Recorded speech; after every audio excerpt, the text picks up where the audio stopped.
Hey, PKL class, we're going to start with notes for section 5.2, and in this section we're going to work much more exclusively on solving differential equations and solving application problems. They're growth and decay problems, but they would involve solving a differential equation as well. Okay, so a technique that we're going to talk about quite a bit in here is separation of variables. So if we're given just a general differential equation and we're going to try to solve that algebraically, what we want to do is this process of separation of variables. Okay, so they describe it here. This strategy you employ, you rewrite the equation so that each variable occurs only on one side of the equation. So here's what we're going to do to solve these with the separation of variables. So the first thing I would do, if the notation is the y prime notation, I would change that to dy over dx. So it's the derivative of y with respect to x, and we have it, that relationship is 2x over y. Okay, so now to separate the variables, what that really means is we want to have y and dy on one side of the equation. We want to have our x's and dx's on the other side. Okay, so to do that, basically, if I would multiply by y on each side here, and if I would multiply, so basically it turns out to be cross multiplication in this case, but then I'd multiply the dx, over as well. I can just do this in 2 steps to show. I won't always do this many steps, but then what I would do here is I would multiply by a dx to cancel it here and dx here. So then what that leaves me with is y dy equals x dx, or sorry, 2x dx. And this one's fairly simple then for integrating. And now that we'll take the antiderivative of each side of the equation, which is going to give me y squared over 2, and on the other side of the equation that's just going to give me x squared. Now you are going to put a constant, your constant of integration, your plus c after, and you don't have to do that to each side because it's a constant either way. If I put a plus c on this side as well, that's fine, but we're just going to combine those together on one side and call it plus c. And I typically put it on the side that has x. Sometimes you'll solve for y, but we don't have to really do much more simplifying than this. Okay, so we can, if you needed to, if you're matching up with a multiple choice, you could manipulate this however you needed it to look, but I'm just going to stop at this point. Okay, but that's the main idea. You want to separate the variables by getting x's and dx's on one side, y's and dy's on the other side. Okay, so for the majority of the problems we're looking at in this section now, they are going to be application based, and they're going to be based on this this statement here. It says, in many applications, the rate of change of the variable y is directly proportional to the value of y. So the rate of change of y, that's this expression right here, dy dt, the rate of change. So it's the rate, it's the change in y with respect to time, right? The rate of change of y, dy over dt, the derivative of y, the rate of change of y with respect to time. And then over on this side, directly proportional. We know that in a direct proportion relationship, there's a constant multiplied by the variable that it's directly proportional to, which is y. Okay, so if y is a function of time, the proportion is written as this. Okay, now they jump to this next model. It says exponential growth and decay model theorem. It says if y is a differentiable function of t's, where y is positive, and then this is true, which is basically what this says, y prime equals ky, so in other words, dy dt is equal to k times y for some constant y, or for some constant k, then y equals ce to the kt power. Now I'm going to show you how we come up with this equation, and then from there we'll typically use it. Okay, where c is the initial value of y and k is the proportion constant, or constant of proportionality. Exponential growth occurs when k is greater than 0. Exponential decay would occur when k is less than 0. So if we have a negative k value, we know we'll have exponential decay. If we have positive, we'll have exponential growth. Okay, now how do we get, okay, so we're starting with this basic fact, okay, that the rate of change of variable y is proportional to the value of y itself. Okay, so let's start with that equation, which was dy dt is equal to ky. All right, So that's really, you know, the statement of what's happening. Okay, we have a direct proportion of the rate of change of y to y itself. Okay, now how do we get to this? Because this is really what we're going to be using now from here on out.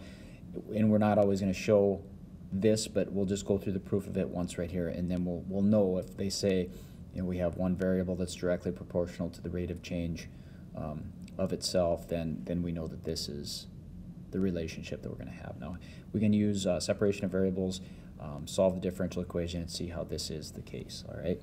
So what we're going to do first is we would multiply, you know, you always have to get whatever the dx or dt, you're going to multiply that to get it out of the denominator. So that's going to come over here.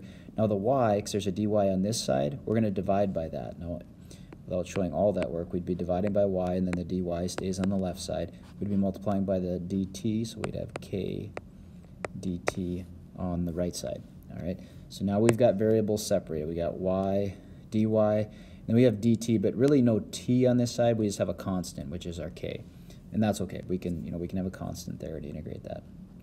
So now we'll do that. We'll integrate both the left and the right side of this equation, and recall from last unit, if we have 1 over y, you know, the antiderivative of that is going to be ln of y, technically absolute value of that. And then on the right side of the equation, since it's our variable of integration is t, right? That's what dt tells us. So if this is a constant, you know, we would just have kt then. You know, like if we, you know, if you knew what it was, let's say if it was a 2 here, 2 dt, then we'd have 2t, right? But it's just a case, we're just going to say k t, and then I'm going to put my plus c again on the right side as I do this. Now, as I solve this, if I want to solve this for y, you know, then what I need to do is, you know, we'd say like exponentiate each side, or, you know, this is a base e, right? So I could write e to the power of this stuff over here equals y. Okay, so that's just changing from ln to exponential form. That's one of those properties of logarithms. It's a, you know, it's a pre-calculus concept, something you did in algebra and college algebra or pre-calc if you took that class.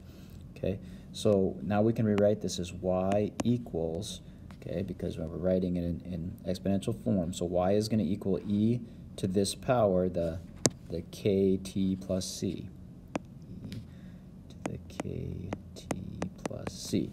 Okay, so now we've solved for y. It doesn't look exactly like this, but there's a way that we can kind of break this down a little further and make it look like this. Okay, so if you have e to the kt plus c power, I want to take a look at that. So that would be e to the kt. Now what we can do to take another look at this, this could be e to the c that I'm multiplying by, because remember, if you have the same base, you know, if we're adding those, it's the same as, you know, if you know, e to some power times e to another power, you'd add those powers together, which is what we have here. Now I'm doing this because I want to kind of condense this a little bit. Now if I have e to the c here, again, e is a constant, c is a constant, so e to the c power is just some constant that we don't know based on c. So that's why we're allowed to just say c times e to the kt. C times e to the kt, because again, this e to the c, just a constant now, and so we have to determine what that constant is. So I'm just going to put that in front as some constant. We'll put it as a capital C there. Okay. Now what we're going to see now is that c is going to be this initial value of y. All right, but we're going to be working from this formula now. Okay. All right. So just a general one that we have here. It says that the rate of change of y is proportional to y, so that when you see that sentence starting off here, the rate of change of y is proportional to y, that tells you that this formula that we just came up with is applicable. Okay, so that means that we are going to be using y equals ce to the kt. All right. Now we're going to need to plug in some information here. Now, right away here it says when t is 0, y is 2. T is 0 means this is an initial condition, right? Y is 2. So I know that c is 2. Now, we can do this the first time, but if they tell me information like this, moving forward from here, I'm just going to say that tells me that c right here is going to be 2, but I'll just plug it in and just show on this first one. So y is 2 when t is 0.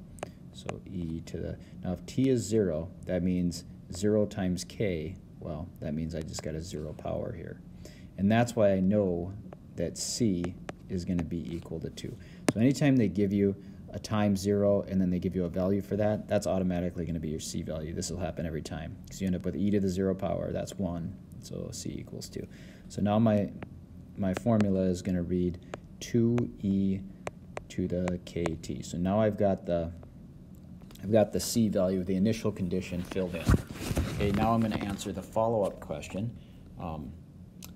It says when t equals 2, y equals 4. All right, so actually I need that information because what I still have two variables in here. I have to figure out that constant, because remember there's a constant of proportionality in these, and I need to determine that.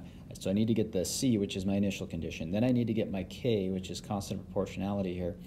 From there, I can answer a follow-up question. Okay, so now I'm going to plug in t equals 2 and y equals 4. All right, so I'm going to put in a 2, and I'm going to put in a 4. Oops, I put that the wrong way. My fault. It was the other way. It was y was 4. I got to put the 4 here, and then t was 2. So I'll have 2 for the t, and then the k is what I'm going to be solving for right there. All right. So now to solve this, divide the 2. So it'll be I divide by 2 on both sides. This will be 2, and then that 2 is gone. E to the 2k, like that. Now to solve something like this, again, if you have e to a power with a variable, you have to take the ln of both sides, because ln of e, those are inverses, and it'll just leave you with that exponent, okay? So when I rewrite this, I'm going to have ln of 2 on the left side, and when I take ln on the right side, then it's going to cancel the e, it'll just leave me with 2k. All right, and then so finally, I just divide that out. So I'll just have k equals ln of 2 divided by 2, or however is easier to write, 1/2 ln of 2. Yeah. But no, this is a constant, and it is a decimal. Now, I would encourage you to not necessarily write the decimal and just round it off, because we need to use this in further calculations, so we don't really want to round anything off at this point. And I know this looks a little messy, but it's better to leave it in this form so that you have an exact value rather than rounding at this point. Okay, so now when we go back in, okay, so this was our relationship that we had so far with our initial condition. Now we have the k value assigned to that as well.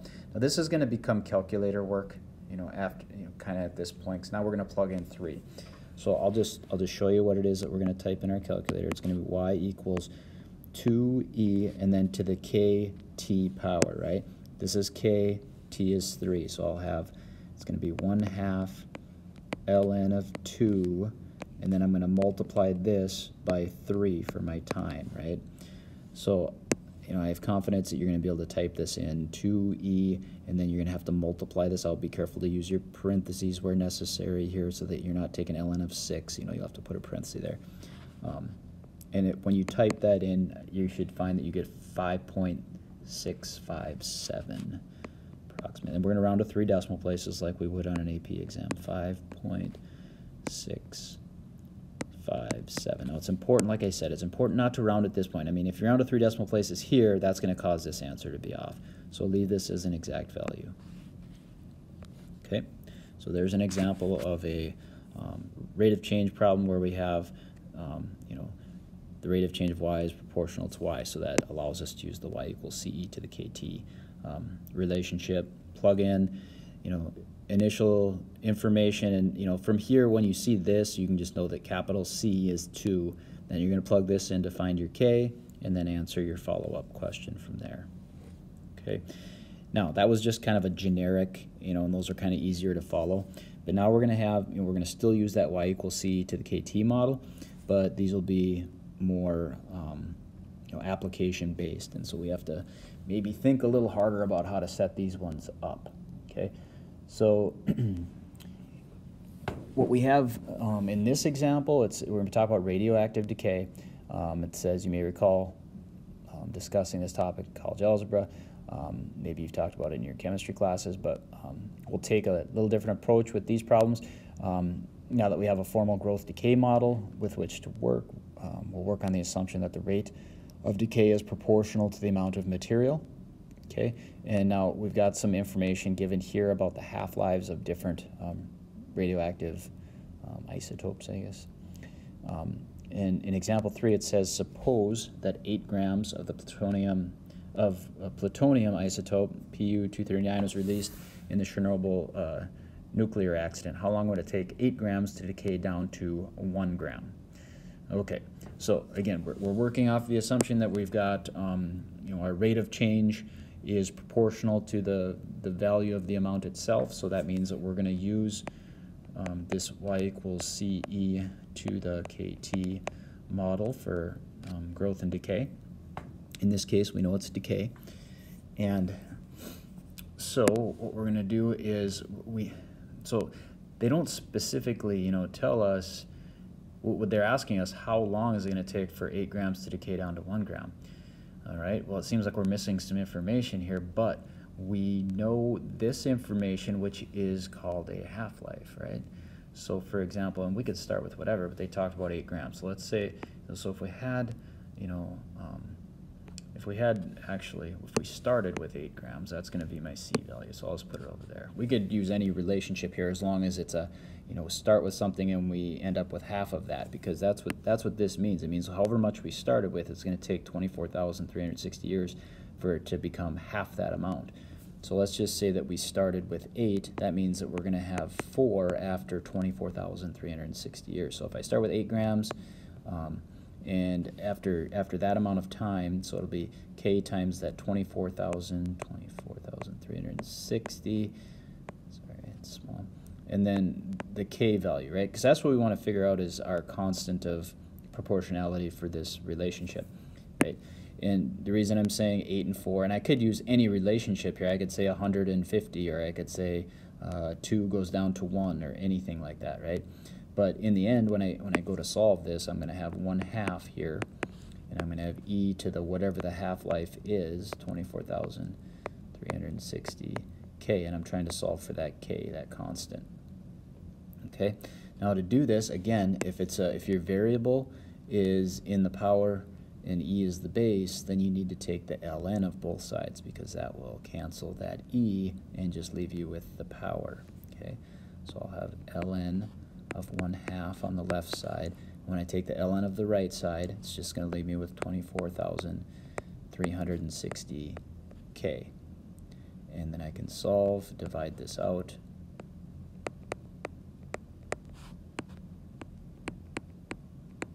Okay, so again, I'm going to have kind of an ugly looking number here for k, but it's best to leave it as an exact form of the answer rather than rounding at this point. So k is the expression ln of, I'll just say 0.5 over 24,360. That's my k value. So now I can apply that in here, right? Now to answer, so I want to decay down to 1 gram, right? Now I know for this we're talking about starting with 8 grams, so that's my c value. I've got my k value here. I want to solve for t, to figure out how long it's going to take to go down to 1 gram. So 1 gram is my ending amount. That's my y. That's what I'm going to end with. C is what I started with. All right, so I'm going to have 1. This is my equation 1, because that's what I want it to end at, is 1 gram. 8 is my initial amount. And now I've got e to the, this is my k, which is kind of a big, ugly number to write there, but we'll work with it. So I've got ln of 0.5 over 24,360, so that's my exponent, and then t is what I'm trying to find, the time that it takes to go from 8 grams down to 1 gram. All right. Now, if I were to, actually type this ln of 0.5 divided by 24,360, we're going to see that that's a negative number, which it should be because this is radioactive decay, right? All right, so let's solve this. So I'll have 1 divided by 8. Let me just write that as the decimal form. It might be easier instead of having all these fractions. So 1/8 I know is 0.125 equals e to this power ln of 0.5 over 24,360 t, right? Now when I do ln of both sides, right, so I'm going to have ln of 0.125, And then over here, when I take the ln of this side, I'll just have left over, you know, ln of 0.5 over 24,360 t. And I know this is a little messy with these numbers, but hopefully you can follow the steps here in the math. Now, to get our final answer, okay, so what we need to do is take ln of 0.125 divided by this ln. Now, these are actually both going to be negative values, which is going to give us a positive number for t, which it should, okay? So if I divide this out, and I'm confident you could type this in your calculator, just make sure you're using parentheses when you take this ln of 0.125 divided by, put all this in parentheses, ln of 0.5 over 24,360, and when you do that, it comes out to 73,080. Comes to 73080 years. Okay. And that's it's a number that makes sense because we know it takes 24,000 years to get down to 4, so it's going to have to be a bigger number than that, which we see that it was. Okay, so that is an example of applying this exponential growth or decay model to an example that involves radioactive decay. All right. Okay, I think I will try to get through at least number 4 here on this video, and then we'll finish the rest of them in another video. Okay, so in this one, it says an experimental population of fruit flies increases according to the laws of exponential growth. So that statement there tells us let's use y equals CE to the KT power. Okay, and it says there were 100 flies after the second day. All right, so that gives me kind of an ordered pair for T and for Y. So in day 2, 100 flies. Okay, so we have that as an amount that we can plug in. So 100 flies, and that was after 2 days, so that would be like I have 2K written there. All right. So in this particular example, they don't give us an initial amount, and we're going to have to figure that out. And so then it says 300 flies after the 4th day, so they give us another, another input-output, right? So I think we got to kind of work this together and try to figure out, and then we'll have to determine what that C value is through that process, okay? So if I were to solve this first equation, for C, I have 100 divided by e to the 2k. So if I divide 100 divided by e to the 2k is my C value there. And then the second piece of information, it was 300 flies after the 4th day. So I'll do that. I'll say 300 equals C e to the 4k. All right, so there's another equation, and so now at this point, there's a few ways you can algebraically do this, but what I like to do is just say, okay, now I'm going to substitute. Here I have this C value, and I can plug that in, here, and then everything will be in terms of, basically a K for my variable. So if I plug that in, then I'm going to have 300 equals 100e to the 4k divided by 2k, 100, that's the, and then it was, then this is in the numerator, so I got e to the 4k, and then my denominator, this e to the 2k will still be down there, e to the 2k, so that's me substituting here, right? So the c becomes 100 over e to the 2k, which is there, and then the 4k, e to the 4k is still on top. Then these, I can subtract these exponents, 4k minus 2k, and so then I end up with 300 equals 100 e to the 2k, because again I can just subtract 4k minus 2k. Divide the 100, so I have 3 equals e to the 2k, and now I have to find the k value, right? So I'm going to find this k value. And if I take the ln, again, ln of both sides, I have ln of 3 equals 2k, and so that means k would would be equal to 1/2 ln of 3, right? Or ln of 3 over 2. I'll just say I'm going to go up here now. So k equals 1/2 ln of 3. All right, so now I've got, again, in here now, the one thing I'm missing is still the c value. I have the k value now. So I've got y equals c e, and then my k is 1/2 ln of 3, and then I've got t there, right? So now I can, if I want to solve for c, I can plug in either of these, either the 2 for t and then the 100, or I could do the 4 and the 300. I'll just do the 2 and the 100 just to use the smaller numbers. So 100 equals CE, and then, you know, this was after the second day, so it'll be 2 for my t, then and 2 times in that 1/2, that'll cancel 2 times that 1/2. So then I'll just have ln of 3, because I'm plugging in 2 there, right? Hopefully without me writing too much there, you can see that happening. And now I can solve for c by taking 100 divided by e to the ln of 3. Now, keep in mind here, e to the ln of 3, right? Now, what does that mean? E to the if I have e to an ln power, those cancel and just leave me with that 3, right? So really, I got 100 equals c times 3, or 3c. Divide that out. C would have to equal, it'd be 33 1/3 flies. You can't really have a third fly, so it's approximately 33 flies. Okay. All right, I think that's long enough for this first video. We'll finish the remaining examples in the next.